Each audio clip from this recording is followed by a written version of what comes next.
Minor.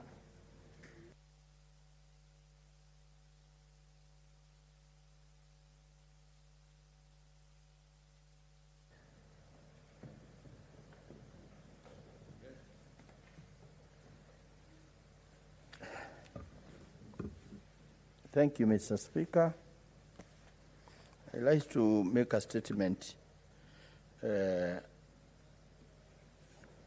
regarding the matter that appeared yesterday in this House on the fuel crisis that we are facing in this country as the chairman of the Energy Committee.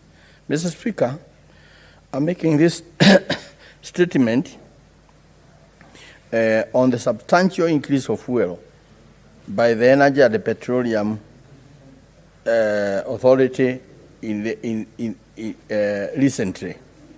Mr. Speaker, it's worth noting that the Cabinet Secretary in the Ministry made the Petroleum Levy Order 2020, which was published in the Kenya Gazette on 10th July 2020, and came into effect in the same month, July 2020. Mr. Speaker, the order sets out levies to be paid with respect to various petroleum fuels consumed in Kenya. These levies are required, Mr. Speaker, to be paid into a fund created under the Act and are to be used for the purpose set out in the Act, and in addition, to serve as a stabilizing mechanism of local pump prices where the prices rise owing to various conditions. And Mr. Speaker, this was after a lot of deliberations we had held with the ministry regarding the issue of rising fuel price. Yeah, what's your point of order, Senator Cheria? There's a point of order. Chairman, sorry, Mr. Speaker, not my intention to disrupt my colleague, but it will be in order for him to inform the House under which standing order the statement is raising his own, because there's a confusion. Is he responding to the statement that was raised yesterday, or is a personal statement under 471? Just for clarity, if he can inform us, Mr. Speaker. Yes, it's another point of order. Is it Senator Cherargei? Thank you, Mr. Speaker. I would want to thank the chair, but my statement was you had directed that the CS of Energy and CS of Mining and Petroleum to appear next week to answer comprehensively on the recent spike in fuel prices in the country. I thought that matter was settled there, and I would have expected the chair to convene as had agreed, and you had directed that the committee of all should handle the matter on Tuesday. I thought this issue could be canvassed more deeply and in a neater way on Tuesday, and I appreciate the fact that the chair has become efficient, but as the questioner of the question, I would appreciate if we can have a situation where we have thorough and deep conversation, because, Mr. Speaker, the issue of fuel is very emotive in this country, especially the recent hike, and you have seen even some Kenyans have all public demonstrations. No, what's your point of order? So my point of order is the chair rising on a personal statement under 47.1, or is he rising under 48.1 responding to the statement that I had raised there, or is making a comment with your permission of standing order number 1 on your discretion? So is it in order? Senator, if I may, that statement is under what standing order? Because I want to agree that, I directed yesterday that we shall have you convene a meeting on Tuesday, and the whole House will attend. So I hope you are not trying to preempt what will be discussed on Tuesday. Mr. Speaker, nobody should have imagined that after your ruling yesterday, somebody somewhere would go and connive a different act. Therefore, Mr. Speaker, the question as to whether the statement I'm reading will will in a way impair your order does not arise as far as I'm concerned. Your order is supreme, Mr. Speaker. And therefore, what I'm giving this House is some insight which will help on Tuesday when we meet.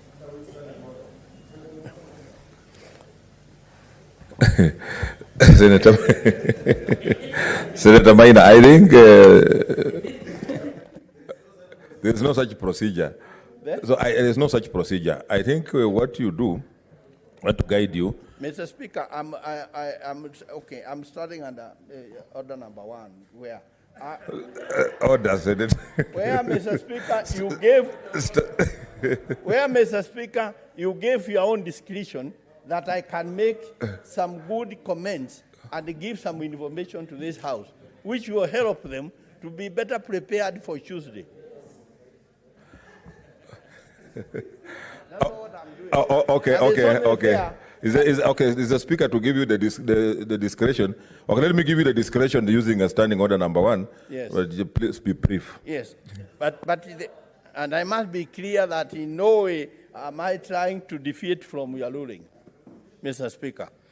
And Mr. Speaker, it would be better to listen to this matter and keep politics aside for now, because this committee has worked tirelessly trying to curtail actually fuel increases.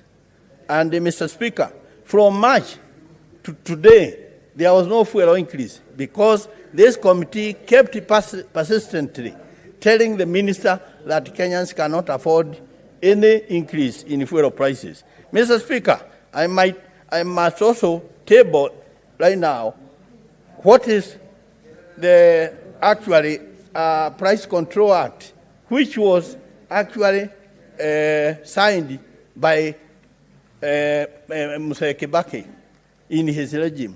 Mr. Speaker, I brought this act, and today it is there. I'm informing the House.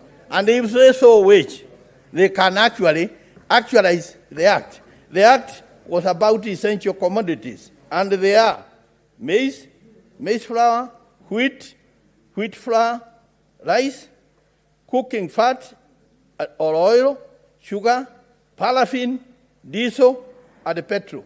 Therefore, Mr. Speaker, in the year 2010, when I was in Parliament, I brought a personal act, and it is existing. Therefore, if this government so wished, it could actually invoke this act, which was signed by Mr. Kibaki. But it is lying somewhere. Therefore, the issue of these fuel prices has nothing to do either with my committee. We have gone host trying to tell them that Kenyans cannot afford any fuel price. And not just fuel prices, Mr. Speaker. Let me say this.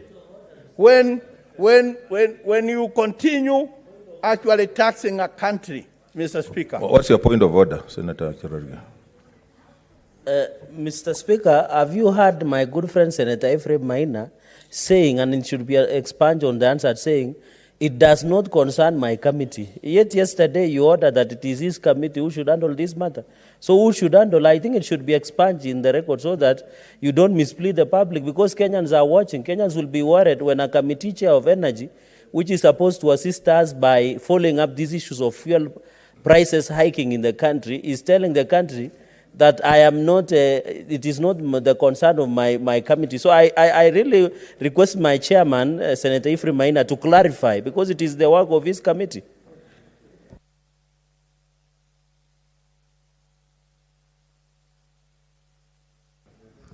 Okay, Mr. Speaker, once again, under no circumstances am I envisaging or said that this committee is not part of the problem that we are facing, Mr. Speaker, or that the committee will not handle the problem, Mr. Speaker. And any faint imagination, I cannot imagine the source of any faint of imagination by any member that can be, Mr. Speaker.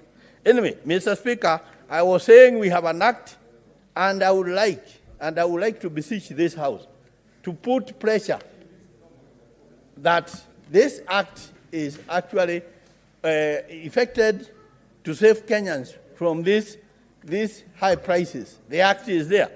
Again, Mr. Speaker, as I was saying, I want to caution that continuing taxing Kenyans in this country is not going to end up with any good results, either of development for this country, Mr. Speaker. It's like milking a cow, which is already underfed, and you continue milking it. But finally, when the cow dies, you have nothing to milk, Mr. Speaker.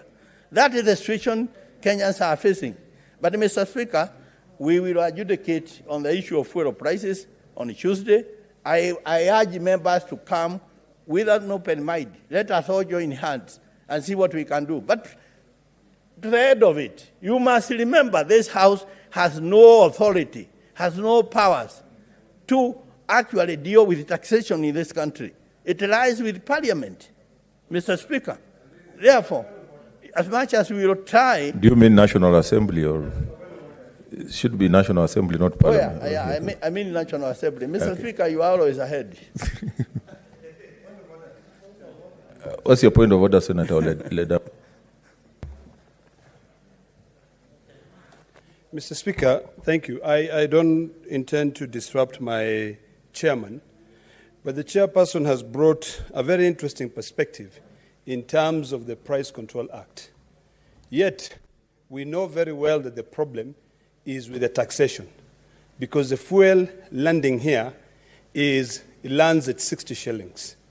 Hypothetically, even if the fuel price was to land here at 0 shillings, people will still be paying 70 shillings or 75 shillings, which about 80% of that is taxes, 12 shillings is the margin for the oil marketers, and then 3.5 shillings is the cost of transporting that fuel through the pipe. So my concern is this, and maybe with your guidance, Mr. Speaker, you can be able to direct this House, because the Honorable Distinguished Senator from Meru, Nyeri,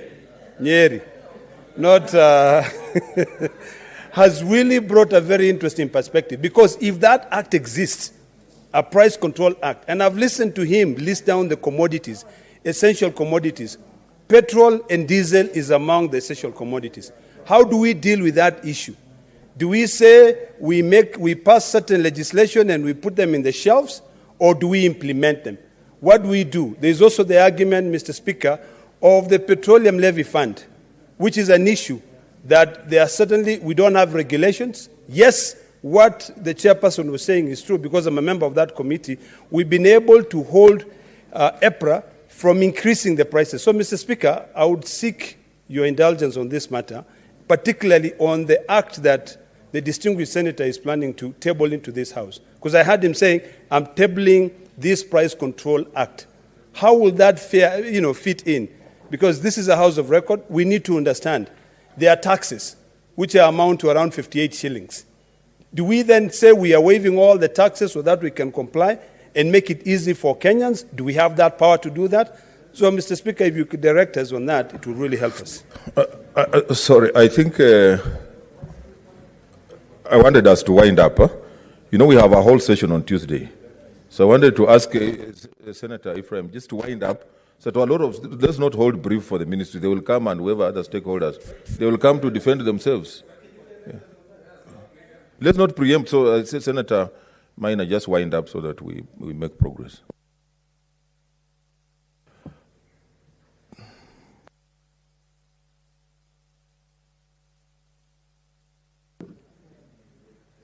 Thank you, Mr. Speaker. We are winding up, but I hope this House is now well informed. It has at least known there is that act, which if we should look into it, Bwana Olengo, and see how we can help Kenyans invoking this act, which was signed, as I'm repeating again, by Mr. Kibaki. Okay? And Mr. Speaker, this is the point that I wanted to bring, and also to say that our committee has done utmost trying to push about, lowering or stabilizing fuel prices. But, Mr. Speaker, once again, I must remind this House, taxation, which is a major issue, as the minister keeps telling us, is the powers are in the National Assembly. So once again, Mr. Speaker, you may wish to coordinate with your colleagues in the National Assembly and see how we can bring some parity. Otherwise, I for one here, I must say, I feel for Kenyans, not just for today, I have felt for Kenyans all my life. That's why, Mr. Speaker, I brought this act personally. And it was not easy. I faced a lot of pressure from the World Bank, from IMF, and from even some other people within government. But I pushed it. I'm tabling the act here. Therefore, Mr. Speaker, I wish to add there, and let anybody, let me beseech the members to actually come up with their wisdom on Tuesday, not just with their rhetoric. Okay. The next statement is from Senator Bomet, Christopher Lagat.